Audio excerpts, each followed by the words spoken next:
Sun in third house.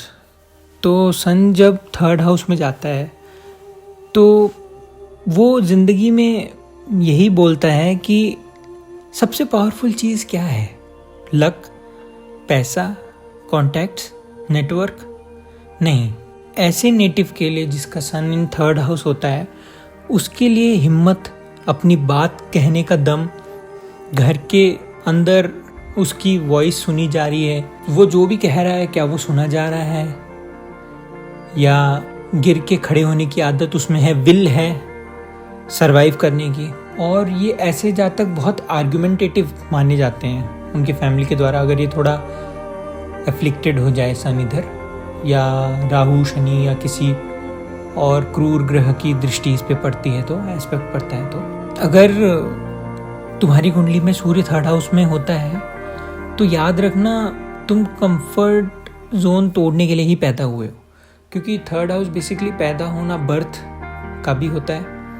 तो third house basically communication, short distance travel, younger sibling मतलब तुम्हारे छोटे भाई बहन, तुम्हारी mental emotional wellbeing, agility, courageous efforts, तुम खुद से अपने आप को अंदर ही अंदर क्या बोलते हो, तुम अपने बारे में क्या बहुत अच्छा बोलते हो, तुम्हारे मन में क्या चल रहा है। सूर्य जब तीसरे घर में होता है तो तुम्हारे दिमाग में है कि तुम बहुत ही ब्राइट हो, तुम्हारा फ्यूचर बहुत ब्राइट है, तुम्हारे लिए अंदर अपने लिए पॉजिटिविटी बहुत भर के होगी। अगर एफ्लिक्टेड है तो मैं नहीं कह सकता, लेकिन अगर ये सूर्य अच्छा बैठा है तो अपने लिए तुम हमेशा अच्छा बोलोगे। और जनरली देखा जाए तो ये दोधारी तलवार जैसा है कि तुम्हारे अंदर एक्सेप्शनल करेज तो है ही, लड़ने की क्षमता है ही। लड़ने की क्षमता हमेशा गलत नहीं होती है, अच्छी भी होती है। तो बुराई के ऊपर अच्छाई की विजय, करेज, रिजॉल्व करने की बात फर्मनेस के साथ। और एक ये डिफेंसिव मोड भी होता है जिसमें आदमी डिफेंसिव हो जाता है, अपने ऊपर क्रिटिसिज्म बिल्कुल नहीं सुन पाता है। और एक होता है अथॉरिटी के लिए कि वो आगे वाले पे हावी होने के लिए, मैनिपुलेट करने के लिए वो चीज़ें बोलता है। तो ऐसे लोग बहुत अच्छे मैनिपुलेटर भी होते हैं। और जनरली थर्ड हाउस सन वाले को स्ट्रॉन्ग, वैलरस और डियर टू पीपल कहा जाता है, क्योंकि ये पीपल प्लीजर होते हैं। ये बहुत अच्छे से आगे वाले को पटाने में इनका रुचि होता है। और ये बातूनी बहुत अच्छे होते हैं। ख्याली पुलाव बनाना कोई इनसे सीखे। और ये लिखने में एक्सपर्ट्स मिलेंगे आपको, जो भी सुपर वोकलिस्ट मिलेंगे तो वो बोलते भी हैं और लिखते भी हैं, प्लेबैक वोकलिस्ट, ये सब। तो उन सब फील्ड्स में भी ये बहुत माहिर मिलेंगे आपको। और आगे हम प्रोमिनेंट एग्जांपल्स भी देखेंगे सेलिब्रिटीज़ के जिनके थर्ड हाउस में सन है। थर्ड हाउस में जनरली मैलेफिक्स बहुत अच्छे काम करते हैं, क्योंकि थर्ड हाउस में जो एफर्ट और स्ट्रगल होता है ना, अपना बर्थ के बाद का स्ट्रगल, ज़िंदगी जीने का स्ट्रगल, उसमें लड़ने के लिए सन का जैसा एक गर्म प्लैनेट चाहिए जो हमको शक्ति दे, हमारी आत्मा से शक्ति आए। वो जो फायर है ना, आगे एफर्ट लगने का, इंजन के लिए जो तेल लगता है ना, वो इसी से आता है, सूर्य से। क्योंकि ये बहुत गर्म प्लैनेट है और थर्ड हाउस में ये बहुत अच्छे से काम करता है। जो सूर्य की गर्मी है, इसमें स्टैमिना और विल लेके आती है, ग्रिटनेस लेके आती है आवाज़ में, जिसकी वजह से ये आगे अपने एनिमीज़ के ऊपर विजय प्राप्त करते हैं। एनिमीज़ ही नहीं होता है, कभी कभी हर समय बैटलफील्ड की बात नहीं होती है, बस ये रोज़मर्रा की बात होती है कि जो भी चीज़ ये बोल रहे हैं उसमें आर्गुमेंटेटिव साउंड ना करें, लेकिन कॉम्प्लेक्स सोल्यूशंस का सोल्यूशन फाइंड करने वाले लगे, मतलब सोल्यूशन ओरिएंटेड आदमी लगे।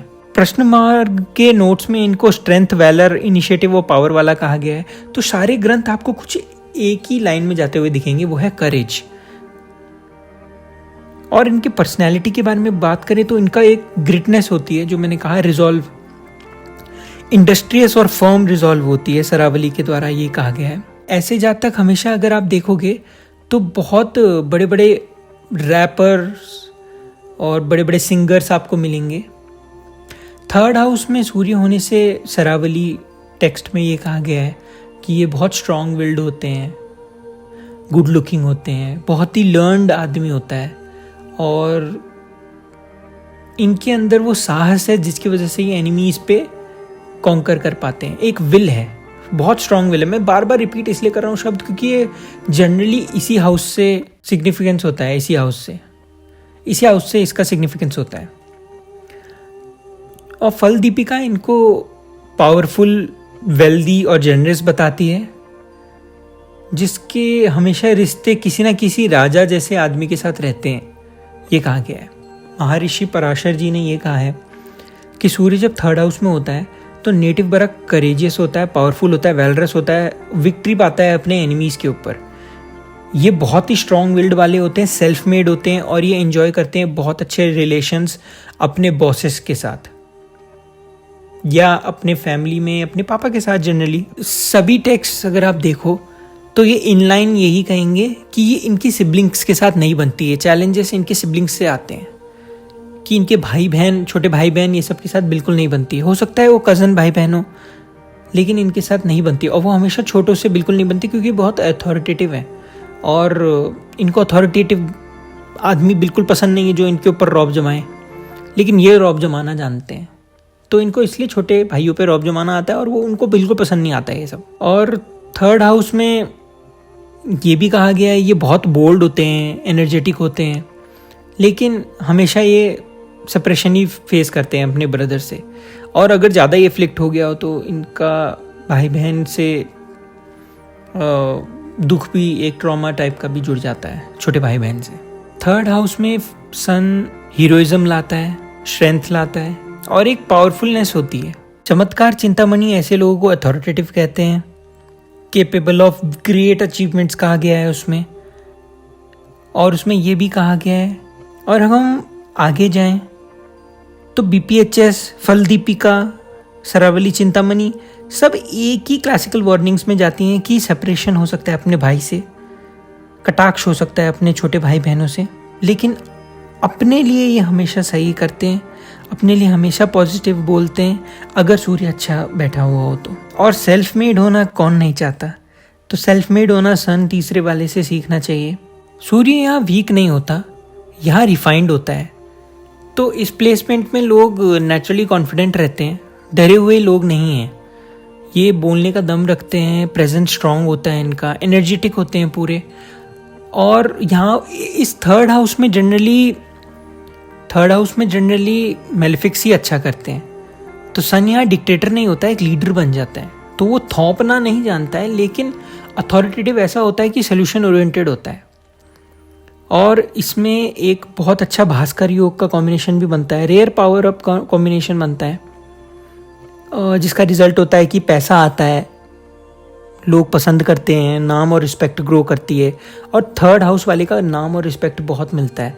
जनरली अगर मैंने 2 व्यक्तियों को देखा था, जिसका एक का सन इन 8th हाउस था और एक सन इन थर्ड हाउस था। सन इन थर्ड हाउस वाला जनरली ओवर पावर कर रहा था ईजिली सन इन 8th हाउस वाले को, और 8th हाउस वाले ने कुछ गलत भी नहीं बोला था। लेकिन जनरली एक आत्मा का ऑरा होता है ना, तो वो 8th हाउस वाला ऑटोमेटिकली लूज़ किया वो आर्ग्यूमेंट, और थर्ड हाउस वाला ऑटोमेटिकली बैटल जीत गया, क्योंकि एक स्टेमिना होता है वो कंटिन्यू रखने का ना आर्ग्यूमेंट, वो थर्ड हाउस वाले में बहुत अच्छा पाया जाता है। ऐसे लोग बहुत इंटेलिजेंट होते हैं, ऐसे लोग बहुत कम बोलते हैं पर लोगों की सुनते भी हैं। ऐसे लोगों के में फेमस हॉल ऑफ फेम अगर हम बनाएं तो उसमें ब्रिटनी स्पीयर्स है, जेजी हैं, ड्रेक है, बॉब मार्ले हैं, रसल क्रो हैं, और दीपिका पादुकोण हैं। Deepika Padukone recently union health ministry की एम्बेसडर भी बनी थी। इस नज़रिए से देखा जाए तो ये हेल्थ के बारे में अपना ओपनली हर जगह अपना पक्ष रखती हैं, और यही वो लेडी हैं जिन्होंने सबसे पहले 8 to 9 आवर्स वाला इशू भी खड़ा किया था। और जैसे कि आप देख सकते हैं इसमें से कई सारे तो बहुत अच्छे राइटर्स हैं, तो रैपर्स हैं, जिनका सेल्फ एक्सप्रेशन बहुत अच्छा होता है। ऐसे लोग हमेशा ख्याली पुलाव बनाते हैं और उसमें अपना नंबर 1 बनते हैं, लेकिन इनको एक्सप्रेस करना अपनी आइडेंटिटी बहुत अच्छे से आता है, इसलिए ये अच्छे रैपर हैं। नेचुरली पॉजिटिव पर्सन निकलता है बाहर अगर सूर्य अच्छा बैठा हो तो। अगर इसको हम लाल किताब के नज़रिए से देखें तो ये भी कह सकते हैं कि तुम सेल्फ डिपेंडेंट बनोगे, मैथ्स, एस्ट्रोलॉजी, इंटेलेक्ट में इंटरेस्ट आएगा। एक डिवाइन ग्रेस सी मिलती है, एक ऑरा महसूस होता है आपको पॉजिटिव आपके आसपास, क्योंकि नेचुरली मेंटली वेलबींग इनकी बहुत अच्छी होती है, तो एक पॉजिटिव ऑरा इनको हमेशा महसूस होता है अपने आसपास। पर वार्निंग ये होती है कि अगर सन और मून वीक हो जाए तो घर में डिस्टर्बेंसेस भी होते हैं, चोरी चकारी की भी चांसेस बढ़ जाते हैं, इंस्टेबिलिटी की भी चांसेस बढ़ जाते हैं। इसलिए लाल किताब का गोल्डन रूल इसमें यह आता है कि माँ को खुश रखो। और अगर हम आगे जाएं तो कुछ कंडीशंस भी अगर देखें तो यही कहे गए हैं जो मैंने अभी कहा था। सन और मून अगर एक साथ आ जाएं थर्ड हाउस में, तो ये इनऑस्पिशियस अगर हों दोनों, तो चोरी चकारी के चांसेस बहुत बढ़ जाते हैं। 9th हाउस अगर एफ्लिक्टेड हो तो उसमें फोरफादर के साथ भी दिक्कतें होती हैं, हम्बल बैकग्राउंड से आते हैं। थर्ड हाउस में चोरी चकारी के इसलिए रहता है क्योंकि थर्ड हाउस हमारा नेबर का भी हाउस माना जाता है, तो ऐसे लोगों के नेबर्स के साथ कटाक्ष हो सकता है, ऐसे लोगों का नेबर्स के साथ बहुत आर्ग्यूमेंट्स हो सकते हैं। और अगर ये फर्स्ट हाउस से एफ्लिक्टेड हो रहा हो, फर्स्ट हाउस में कोई सी प्लैनेट से एफ्लिक्टेड हो रहा हो या कुछ हो रहा हो, तो नेबर्स ऐसे लोगों के टोटली डिस्टर्ब्ड हो जाते हैं, उनके घर में कुछ ना कुछ दिक्कत चल रही होती है और इनको हर समय सुनने को वही मिलेगा, तो उससे इनका मेंटल वेलबींग खराब हो जाता है। तो ऐसे ही काम करते हैं ग्रह। और शैडो साइड इनकी ये है कि साइकोलॉजिकल पिटफॉल्स बहुत आते हैं, एक फॉल्स प्राइड सी रहती है, दिमाग में चीज़ें ये सब चलती रहती हैं। और शुगर कोट ना करूँ तो भाई बहन से डायरेक्ट डिस्टर्बेंसेस रहते हैं, इसमें सेपरेशन के भी बहुत सारे चांस बनते हैं। और इसका यही रीज़न होता है कि तुम मुझको सिखाओगे वाले से ज़्यादा इनका ये होता है कि मैं तुमको समझा रहा हूँ ना, मिस्टेक्स मैंने की हैं तो मैं तुमको समझाना चाहता हूँ ताकि तुम मिस्टेक्स ना करो, ये एटीट्यूड होता है। लेकिन आगे वाले को वो अथॉरिटेटिव साउंड करता है, बेसिकली यंगर सिबलिंग्स को जिसकी तुम हेल्प कर रहे हो। तो इसलिए जनरली यंगर सिबलिंग्स की सुना करो और उनको हेल्प करने की कोशिश करो। इस चीज़ में अपना थोपने का कोशिश मत करो, बस जेन्युइन हेल्प कंसर्न की तरह करने का कोशिश करो, उनको सुनने की कोशिश करो। ईगो को बैलेंस में रखो, जब भी तुम्हें लगे कि ईगो क्रॉस हो रहा है, ईगो पे आ गए हो तुम, तो तुरंत ही थ्रेशोल्ड काट दो और अपना डिटैच कर दो उस चीज़ से। डिटैच करना मतलब इग्नोर मारना नहीं होता है, उसको प्रायोरिटी सेट करना होता है कि आप एक बाउंड्री सेट कर दो कि ठीक है, इस चीज़ पे मैं नहीं बोलूँगा, इस चीज़ पे मैं नहीं जाऊँगा। और ऐसे लोगों का फिजिकली अगर बात करूँ तो शोल्डर्स और आर्म्स में दिक्कत होती है, और कई बार शोल्डर्स या कॉलर बोन में भी इंजरी के चांसेस रहते हैं। और क्लासिकल रेमेडीज़ इनके लिए यही रहेंगी कि सूर्य नमस्कार कीजिए। सूर्य नमस्कार से ऐसे लोगों को बहुत ज़्यादा रिलीफ मिलता है, और ये जनरल रेमेडीज़ में आता है सूर्य नमस्कार ये सब। तो आप ये जनरली सन के लिए कर सकते हैं। आप मिल्क या राइस सर्व कर सकते हैं अपने फैमिली वालों को या बाहर डोनेट करने के लिए। माँ का आशीर्वाद लिया करिए, और पावर का मिसयूज़ नहीं करना है, हमेशा टू द पॉइंट बात करें। सिबलिंग्स को प्रोटेक्ट करना है, ना कि सिबलिंग से लड़ाई करनी है, आर्ग्यूमेंट नहीं करना है, उनकी हेल्प करनी है। बिहेवियर में भी अगर आप देखेंगे तो मैंने वही कहा कि मिसयूज़ नहीं करिए पावर का। और लाल किताब में भी यही कहा है कि मदर की ब्लेसिंग लीजिए, दूसरों को सर्व कीजिए। राइस, मिल्क, ये सबसे बने हुए चीज़ें जो कूलिंग एजेंट माने जाते हैं हीट के लिए, तो आप इसमें पानी भी ऐड कर सकते हैं, जो जैसा आपका मन करे।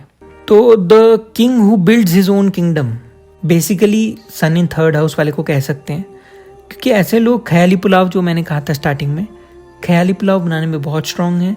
तो इनको एक constructive solution oriented courageous leader कह सकते हैं।